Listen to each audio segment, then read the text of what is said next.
दही बाइगण यह पाटी को जेतिकी स्वाद लगी थाए सबु बेले भी खाइले अरुचि लगे ना। एबे आसंतु आज बनैबा दही बाइगण रेसिपी। हाय फ्रेंड्स, नमस्कार।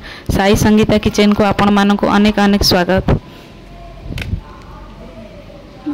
एबे दही बाइगण पाई मु आम बाड़ी रु किछि बाइगण तोलिकी नेउछि।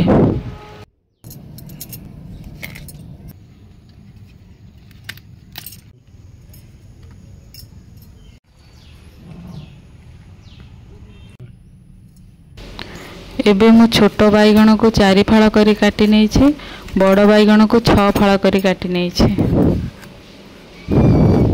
मु एठी 5टी बाइगण काटी नेछि। एबे बाइगण को भल भाबरे धोई देई सेथिरे लूण हळदी देई ताकू भल भाबरे मिसाई दबा।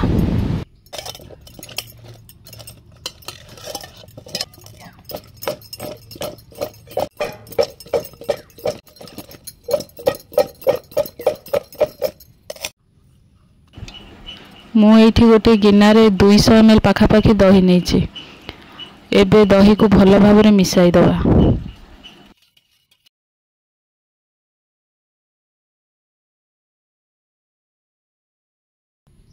एबे दही रे अल्प पानी देई ताकू भल भाबरे मिसाई देली। एबे सेथिरे कळा लूण लंका गुंड पकाई ताकू पुणी थरे भल भाबरे मिसाई दबा।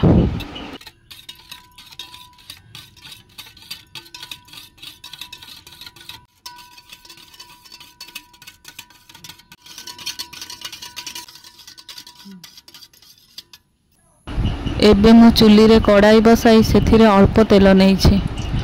तेल गरम होला परे बाइगण को भाजी नेबा।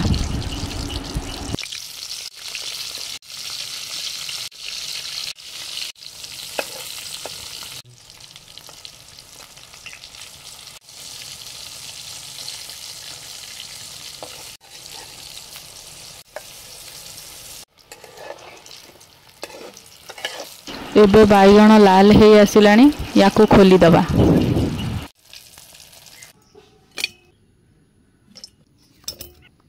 गोलई रखिथिबा दही को बाइगण रे मिसेई दबा। सेई कड़ाई रे अल्प तेल देई सेथिरे सुखिला लंका, जीरा, फुटण, कंचा लंका, भुर्संग पत्र पकाई ताकू भल भाबरे भाजी दबा।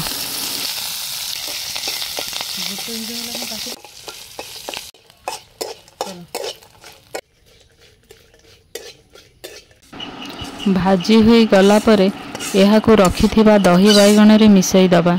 सेथिरे अल्प जीरा गुंड, धनिया पत्र देई दबा। एबे प्रस्तुत होई गला दही बाइगण।